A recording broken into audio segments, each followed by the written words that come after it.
Welcome to Social Media Month. I'm Barry Chandler. Today's video is all about setting up Twitter for your business. So yesterday's video we covered Facebook and what you need to do to have a basic Facebook presence for your business. Today's video will cover Twitter, which is not as widespread among business users as it could be, certainly not as popular as Facebook is, but Twitter has a lot of great use cases for local businesses, and we're going to show you how to set your platform up today. So the first thing to consider with Twitter, twitter.com obviously is the website, is that there are many uses for an account for your business. And I often hear business customers say to me, who'd be interested in hearing what I've got to say on Twitter? Twitter, of course, in summary is 140 character status updates from you or from your business. You can follow people, people can follow you, but it allows you little bite-sized opportunities to update people about your status, about things that are going on, engage in conversations in a different way, slightly different way than Facebook, and certainly a more intimate way than Facebook, and definitely more real time. So what are the advantages of a Twitter account for a business to begin with? Well, the first thing is that you can hear what your customers are saying about you. There was a time when everything that happened in and around your business was discussed by your customers at the water cooler on a Monday morning. Your customers talked about you and you never heard about it.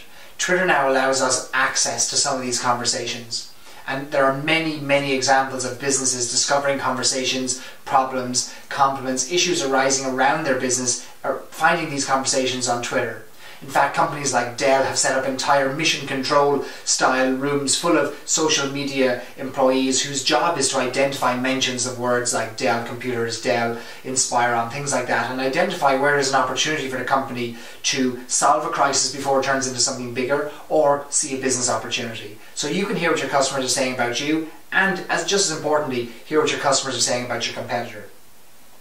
It allows you to have real-time conversations with your customers. This isn't something that we often get a chance to do beyond our store, beyond our business. When our customer leaves our business or finishes their transaction online with us, there's rarely that opportunity for a one-on-one conversation. Twitter allows you to do that. It allows you to do it publicly and it allows you to do it privately. It enables you to share the most up-to-date info on your business. If there's something that's really of the moment, if there's a picture that could be taken right now and shared with people, Twitter allows you to do that. If there's something where you want to record a moment and share it immediately with your followers, Twitter is a great tool for doing this. And more of our own customers are using Twitter, so it makes sense for us to have a presence on a business account or on a regular Twitter account for our business.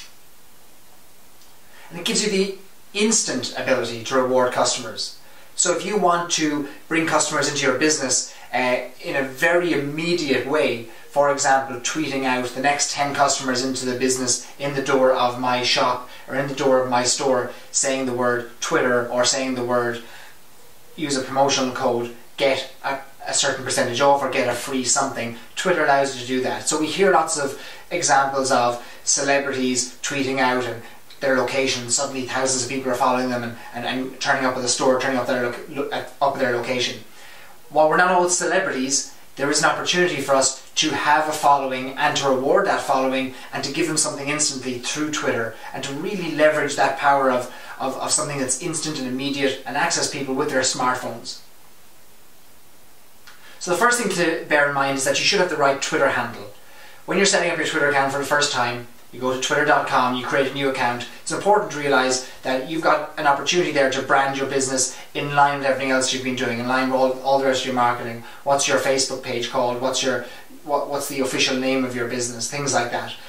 You're allowed 15 characters to do that. So you can see from the screen here, we weren't able to use the full phrase Social Media Columbus because it's more than 15 characters. Instead we've got Social Media SEBA. So it's important to have the right handle for your business. If you can keep the same consistent name for your business across your Facebook page, YouTube channel, Foursquare, Twitter, as much as possible keeping that same name, it makes it easier for customers to remember how to find you. It should also be memorable if you're going to go off brand a little bit. Some businesses have a different name for their Twitter account than they do for their actual business, so it's important that it's easy to remember for your customers.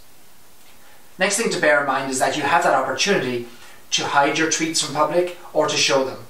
Always show your tweets, make them public. Why would you go to the trouble of updating your Twitter account, trying to get new followers to follow you if none of your tweets are visible to the public?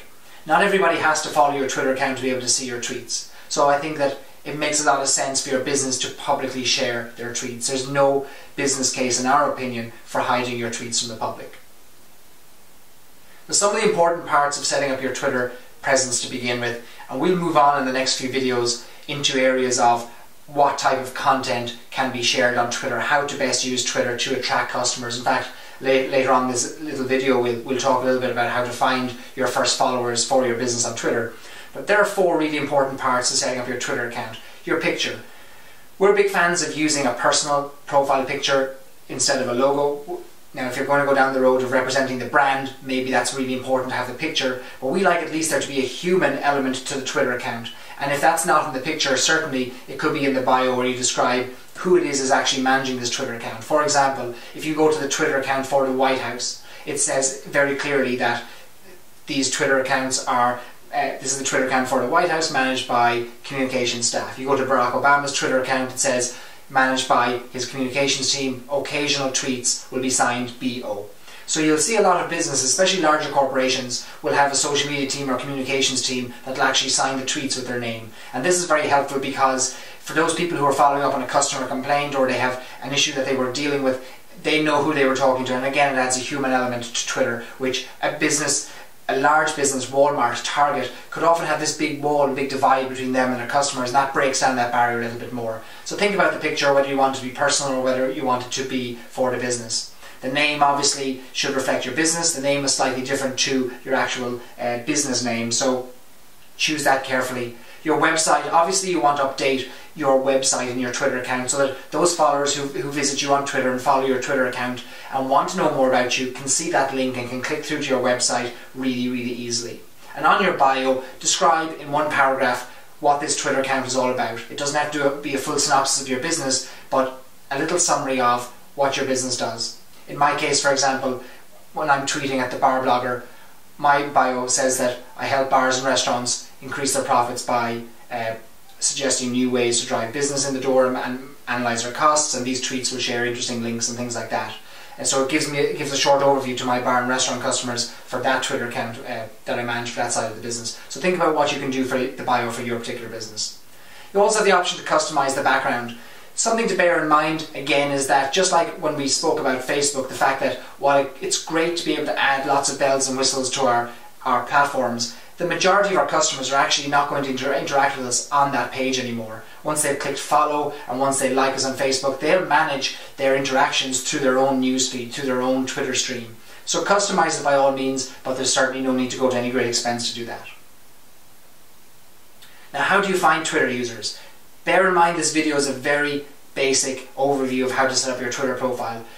What you want to do once you set up your Twitter profile is find people to follow and have people follow you back. So 3 quick ways to find Twitter users. The first is really obvious, search.twitter.com, real-time search engine baked into Twitter that allows you to see real-time mentions of your business, your competitor's business. All you have to do is type in a search phrase, type in the name of your business. If you are Loth Office Furniture, type in Loth. You might type in office furniture, and you'll see a stream of communications that are taking place back and forth between people or just being broadcast out by people. And you can follow those people, or you might find the need to jump in the conversation. Really important, take your time with Twitter. Don't dive in and start jumping in conversations. Listen, listen, listen is really important. See how people communicate. Have a look at the style of communication. Before you jump in on things and don't use correct etiquette, watch what other people are doing and learn from some of the best users on Twitter to see how they're managing their Twitter accounts. Twello.com is another great resource to check out people by niche, by various niche who you can follow. And nearbytweets.com, which is actually developed by a local Columbus developer, is also a great little resource for typing in a keyword and typing in a distance in relation to a destination, like within 15 miles of Columbus, show me all search results for the word Buckeye. And you'll see a list of all the tweets mentioning that. You'll see the users and you'll have the opportunity to follow them. Okay, so these are a few quick tips for setting up your Twitter account and starting to follow people. What you will also be able to do when you start following people, or when you start searching even on Twitter, is you can save some of these searches. So for example, on our Twitter account, we've set up searches for various things so that every day when we log into Twitter, we can click on our saved searches. We don't have to keep typing them all over again, and we can instantly see these conversations that have been generated in and around our keywords. And to do that, as you can see on the screen, simply type in the search box your phrase, and then click on the little tool icon, the little cog on the right hand side, and you can save that search. Now when you log in again, you'll have a list of all your saved searches, and it makes it really easy. You might put in there your competitors, you might put in your name. Think about spelling errors in and around your name as well, because some businesses have a very complicated spelling, and you might miss out on some conversations taking place when you're not aware of what's being mentioned because of a spelling error. So that's something, another extra little tip there to help you with your Twitter account. So that's an overview of Twitter. There's a lot more to consider. We're going to cover it in later videos, but this is a short introduction to how it can be used for your business. I hope you get your Twitter account set up. I hope you start to follow some local users, and by all means give us some feedback. Reach us on Twitter at socialmediacbus. Ask your questions on facebook.com/socialmediamonthcolumbus, and I look forward to chatting to you on the next video.